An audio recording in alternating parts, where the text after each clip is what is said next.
नमस्कार श्रोते हो. दीपक रेगे कथाकथन चॅनलवर तुम्हा सगळ्यांचं मनापासून स्वागत. श्रोते हो, आज तुम्ही ऐकणार आहात नीला देवल यांच्या कातळवाडीचा चंद्र या नव्या कोऱ्या कथासंग्रहातली कथा. पण श्रोते हो, तत्पूर्वी तुम्ही जर आत्ता चॅनलवर पहिल्यांदा आला असाल किंवा अजूनपर्यंत तुमच्याकडनं चॅनल सबस्क्राईब झालं नसेल तर एकच विनंती करतो, कृपया चॅनल सबस्क्राईब करा. ऐकूया नीला देवल लिखित कथा पुलकित भरारी. ओह ओ हो 26 जानेवारी 2060 म्हणजे पापा आजोबांचा आणि आजोबांचा एकत्र वाढदिवस. दोघांना विश करायला हवं. इथे रात्र आहे, भारतात उजाडलेला असेल. हॅलो ग्रँडपा, ऐकताय ना? Happy birthday. आज 120वं वर्ष लागलं ना? तुम जियो हजारो साल, साल के दिन हो 50,000. अरे कशाला रे बाबा एवढं आयुष्य? खापर पणजोबाने विचारलं. खापर पणजोबांचं स्मरण करून मनगटावरच्या चीपला स्पर्श करताच तो किणकिणाट खापर पणजोबांपर्यंत पोचला आणि लगेच पणजोबांच्या डोळ्यांसमोर हवेत तयार झालेल्या मोठ्या स्क्रीनवर नितीश दिसायला लागला आणि नितीशला पणजोबा दिसायला लागले. नितीशचे खापर पणजोबा अजून होते, पण पणजोबा आणि पणजीचं अपघातात निधन झालं होतं. ग्रँडपा, पापा, मी येतोच आहे दुपारपर्यंत. अमेरिका तुमच्या पूर्वीच्या वेळेसारखी थोडीच लांब आहे. अहो खच्चून 5 तासाचा फक्त प्रवास. भारतात उतरलो की लगेच पंख लावून छातीवर हेलियमचे भरलेले फुगे लावून उडत उडत 15 मिनिटात तुमच्यासमोर दत्त म्हणून उभा राहीन मी. हो रे बाबा, येशील येशील. आमच्या वेळेसारखा ट्रॅफिक जॅमचा त्रास नाही तुम्हाला. त्यावेळी ट्रॅफिक जॅम झालं की 5-6 तास तिष्ठत काढावे लागायचे. 4 तासाच्या प्रवासाला 8-10 तास लागायचे. असो, रोज स्मरण भेट होत असते, पण आज प्रत्यक्ष भेटशील नाही का रे नितीश माझ्या लाडक्या? हो, मी नक्की येणार आहे. आजोबांनाही विश करायचंच आहे. पण तुम्ही मुंबईत, आजी आजोबा पुण्यात. भारत सरकारच्या कायद्यानुसार 90च्या पुढच्या ज्येष्ठांना सरकारी संस्थेतच राहायला लागतं ना.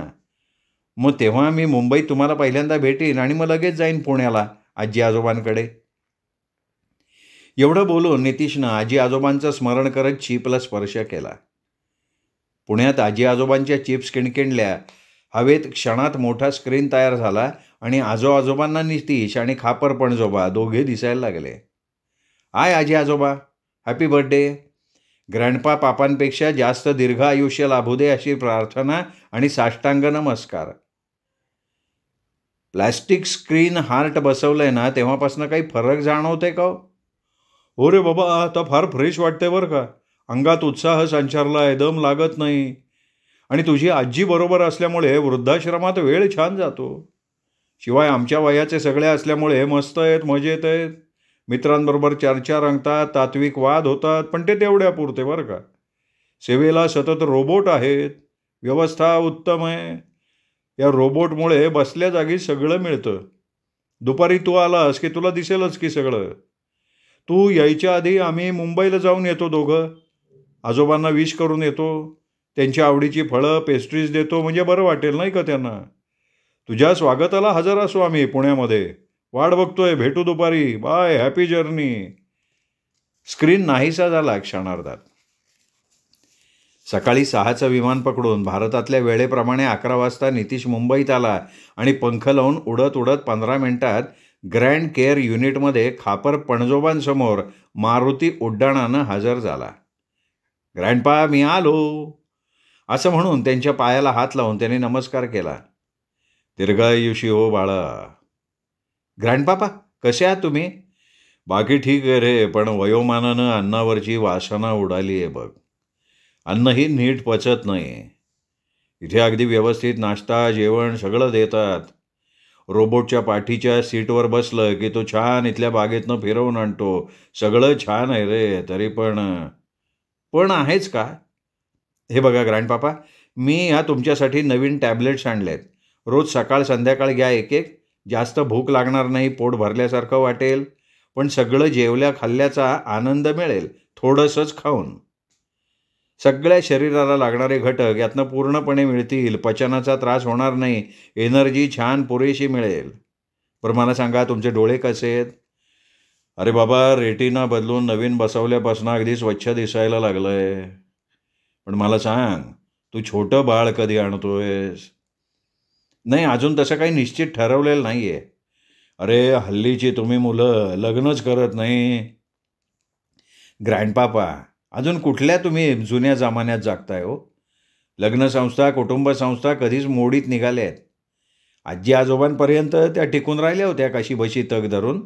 आता बघताय ना, आज बाबा ऑस्ट्रेलियात, आई जपानमध्ये, मी अमेरिकेत. ते नावालाच. अहो वरचेवर मला मूनवर जायला लागतं. पुढच्या वर्षी कदाचित मंगळावर सुद्धा पाठवतील, तेव्हा जायलाच लागेल मला. अरे जुन्या जमान्याचं काय म्हणतोयस मला? नव्या जमान्याचं वारं मी अंगावर झेलू शकतो आता बरं का. हां, पण यात तुमचा वाटा थोडाच. हां, कौशल्य आहे ते नव्या वैज्ञानिक संशोधनाचं.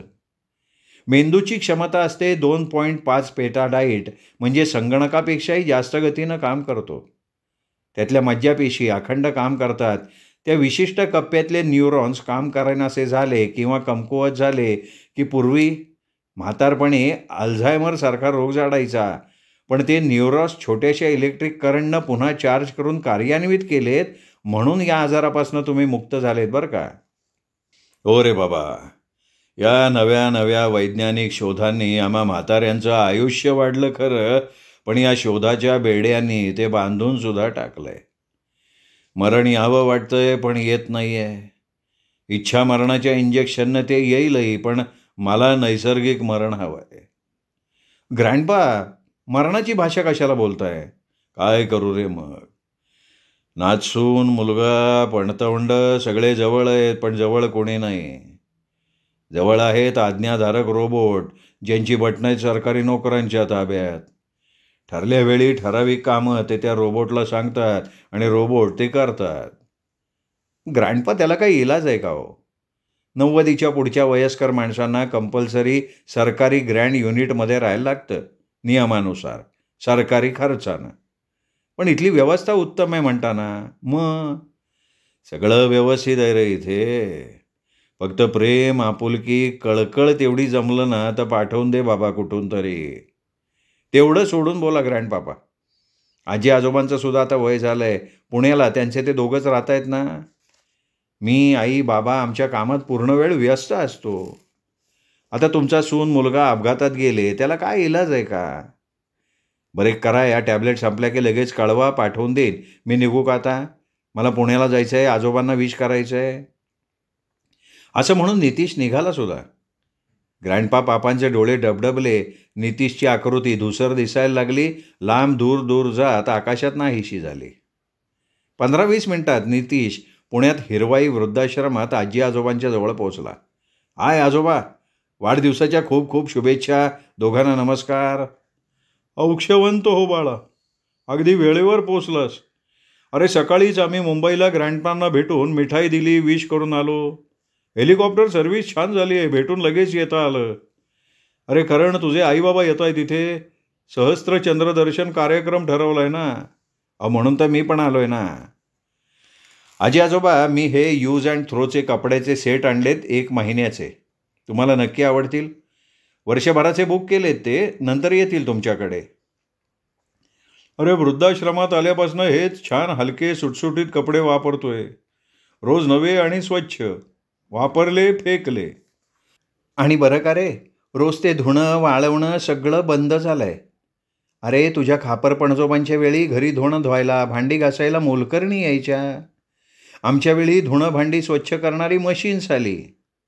तुला सांगते, मिक्सर, ग्राइंडर, पिठाची चक्की, टी व्ही, कम्प्युटर, मोठे मोबाईल सगळं आम्ही परवा भंगारमध्ये घातलं. घरातली अडगळ कमी करून टाकली. आजी म्हणाली. आजोबा, तुम्ही पूर्वी तेच तेच कपडे धुवून कसे काय वापरत होता तो? किती जर्म्स अंगावर बाळगत होतात ना. तुम्हाला सांगतो, या यूज अँड थ्रो कपड्यांचं विघटनसुद्धा लगेच होता. सोलरवर अन्न शिजतं, दिवे लागतात. अवकाशातल्या सोलर मिरर पॅनलमुळे रात्री सूर्याचा प्रकाश परावर्तित होऊन पौर्णिमेच्या चंद्रासारखा रोज शीतल प्रकाश पडतो. माझ्या लहानपणी मी रात्र बघितली, मिट्ट काळोख बघितला.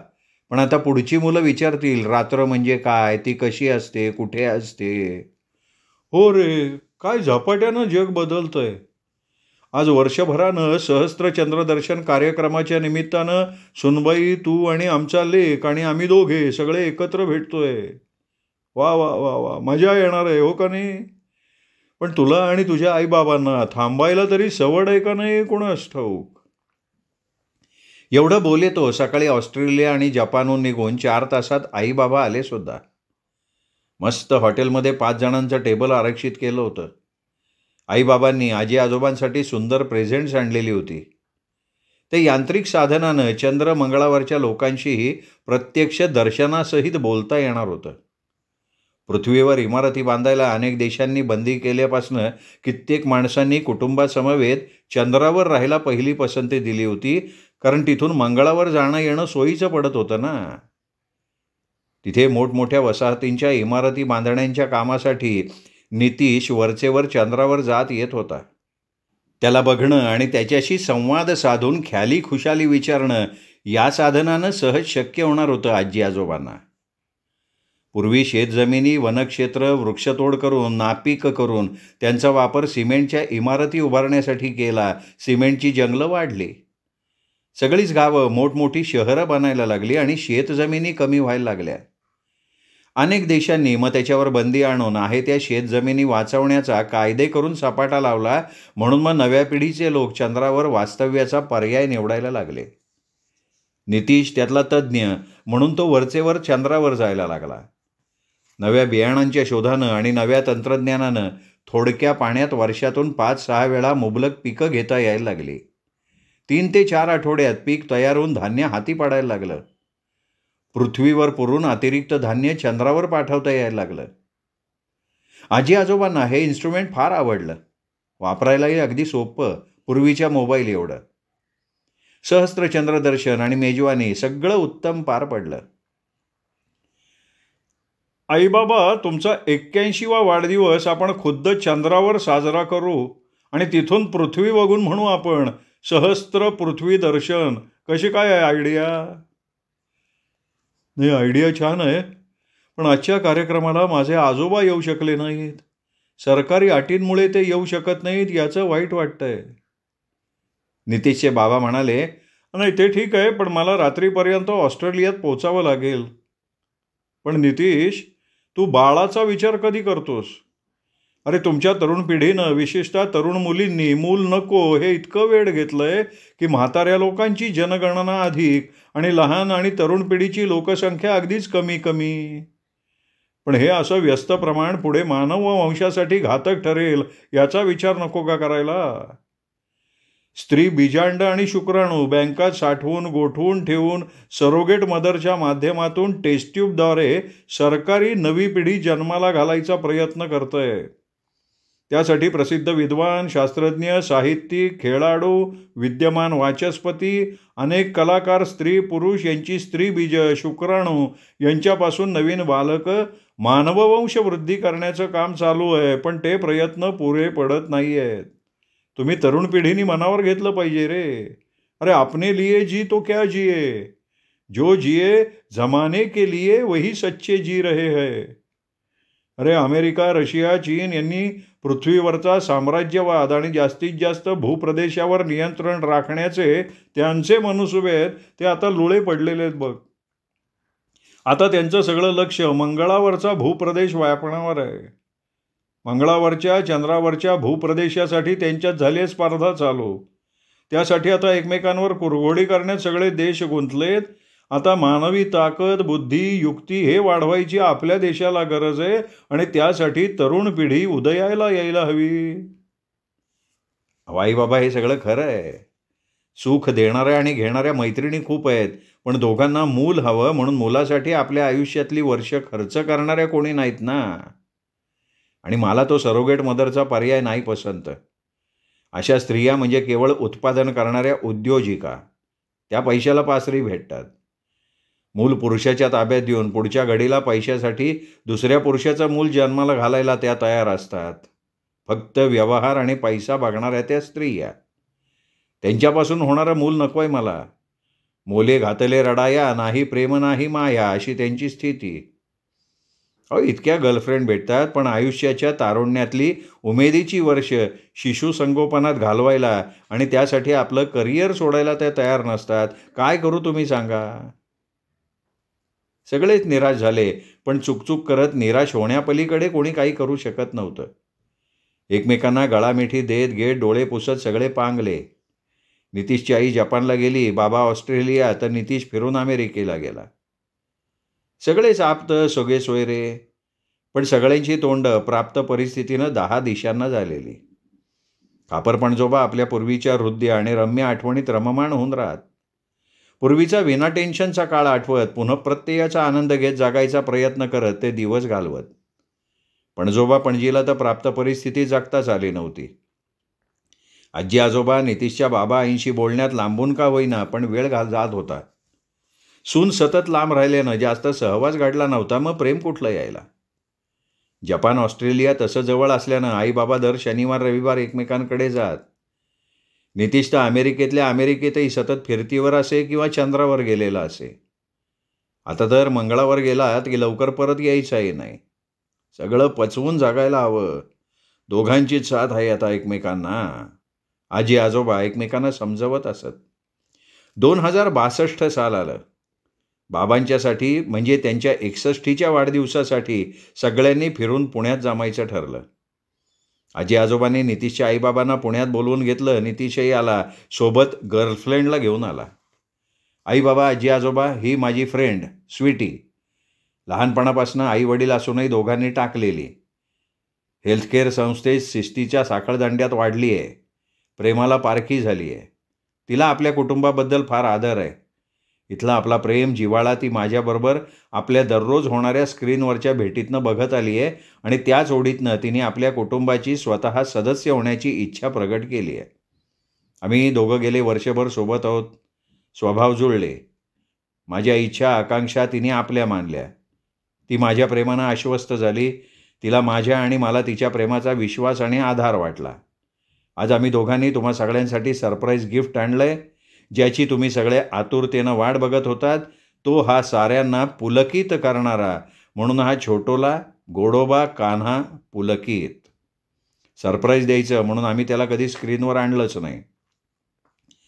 नातू पणतू खापरपणतू असलेला पुलकित एका कडेवरून झेप घेत उसळ्या मारत दुसऱ्या मिठीत कोणी गोविंद घ्या कोणी गोपाळ घ्या असा हिंदोळत होता. गोड गोड निरागस हसत होता. खूप जुन्या ओळखी असाव्यात असा. स्थळ काळ व्यक्ती कालगती सगळं बदललं. विज्ञान उंच झेपावतं, पण माणसामाणसातल्या भावभावना, प्रेम, आपुलकी, जिव्हाळा, नात्यांचे अतूट बंध आणि स्वाभाविक नैसर्गिक प्रवृत्ती नाही बदलत, याचा प्रत्यय 5 पिढ्या घेत होत्या. मनामनात आनंद आणि आशेची नवी पालवी पालवत पुलकित आला. नव्या भविष्याची नवी क्षितिजे घेऊन आला होता तो.